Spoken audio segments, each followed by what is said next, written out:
President Biden was in Chicago this week to speak about Social Security. He's in favor of it. People who saw him here at the Sofitel Hotel say he looked old and tired.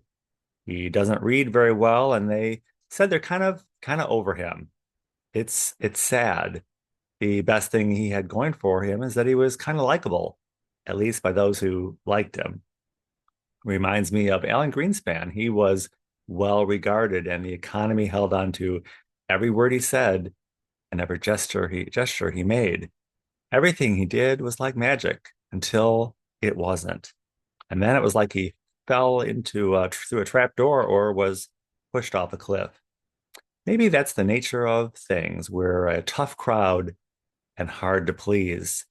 It's probably why many elected officials give up and have given up trying to please us. And instead, they just focus on getting reelected. And then we wonder why we all feel so disenfranchised. The only thing we know for sure is that President Biden will not be resurrected on Easter morning. Welcome to Conservative Coffee Hour. I'm Stanley Smith. When we entered into the pandemic 5 years ago, the goal was to shelter in place for 2 weeks with the goal of being over the worst of it by Easter Sunday. That was a hopeful vision. It just took us 5 years to get here. Many people are still not hopeful, but more than half the country voted for something that doesn't take 5 years to ever happen again. I had lunch with Leslie Wright from the Grant Park Advisory Council this week. She's a liberal person who has conservative views. So many layers of bureaucracy just to run a park.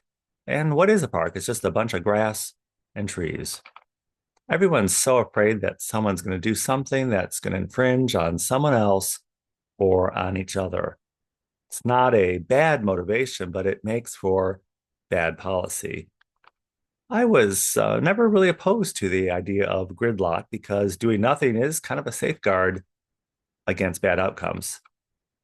Across the spectrum, people seem tired of playing it safe and doing and accomplishing nothing.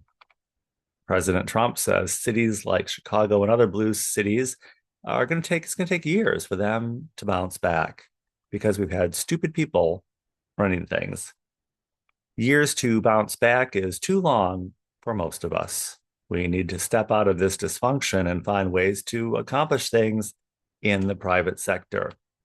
We can start by focusing on what we have and working with that, being positive about our prospects and getting rid of any roadblocks, especially the one about who's going to fund it all, and instead focus more on who's going to buy it.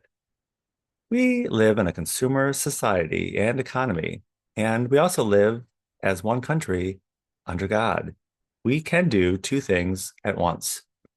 At Easter time, take a moment to be nice to someone and brighten their day.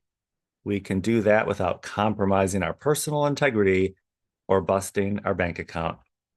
If you make someone smile, all the better for you and for everyone around you. If you would like to join us at Conservative Coffee Hour, the Saturday call is every Saturday at 10 a.m. Central Time on Zoom. I will include my email in the description of this video. Be happy to send you an invitation. And I look forward to seeing you very, very soon.